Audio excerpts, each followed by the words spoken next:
નવસારી વિજલપુર નગરપાલિકાના ઘરેલું કચરો ઉઘરાવતા ટ્રેક્ટરમાં હોસ્પિટલો દ્વારા ઠલવવામાં આવતા મેડિકલ વેસ્ટ બાબતે પાલિકા તંત્ર દ્વારા હોસ્પિટલને નોટિસ ફટકારવામાં આવી હતી।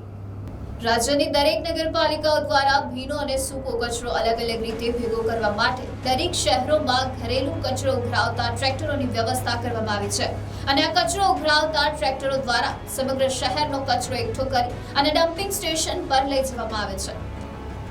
જ્યારે શહેરી વિસ્તારોમાં આવેલી હોસ્પિટલોમાં ભેગો થતો બાયોમેડિકલ વેસ્ટ નિકાલ કરવા માટે અલગ વ્યવસ્થા ઊભી કરવામાં આવી છે। તેમ છતાં નવસારી વિજલપુર નગરપાલિકા વિસ્તારમાં ઘરેલું કચરો ઉઘરાવતા ટ્રેક્ટરોમાં હોસ્પિટલો દ્વારા મેડિકલ વેસ્ટ સહિતનો કચરો ઠાલવવામાં આવતો હોવાની વાત બહાર આવી હતી, જેને લઈને હોબાળો થતા પાલિકા તંત્રએ આ મુદ્દે તપાસ કરી હતી અને આ બાબત સાચી હોવાનું ધ્યાને આવતા આવા બાયોમેડિકલ વેસ્ટ ઘરેલું કચરો ઉઘરાવતા ટ્રેક્ટરોમાં ઠાલવતી હોસ્પિટલોને પાલિકા તંત્ર દ્વારા નોટિસો ફટકારવામાં આવી હતી અને મેડિકલ વેસ્ટના નિકાલ અંગે યોગ્ય ખુલાસો કરવા પણ જણાવવામાં આવ્યું હતું।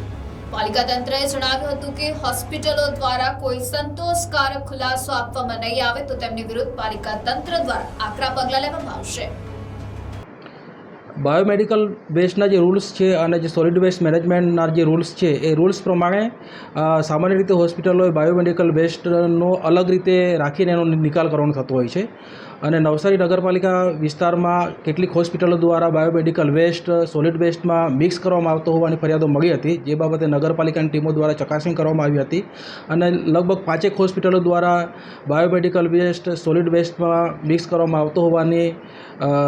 બાબત ધ્યાન પર આવી હતી, જેને ધ્યાનમાં રાખીને નગરપાલિકા દ્વારા આવી હોસ્પિટલોને નોટિસ આપવામાં આવેલી છે અને ભવિષ્યમાં આ પ્રકારની કામગીરી કરવામાં આવશે અથવા તો બાયોમેડિકલ વેસ્ટ સોલિડ વેસ્ટમાં મિક્સ કરીને નિકાલ કરવામાં આવતો હશે તો આ જે હોસ્પિટલો છે એમની સામે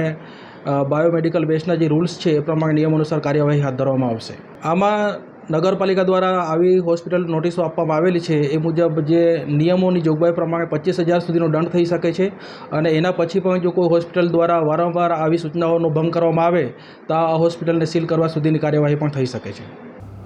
bureau report NTC news Navsari.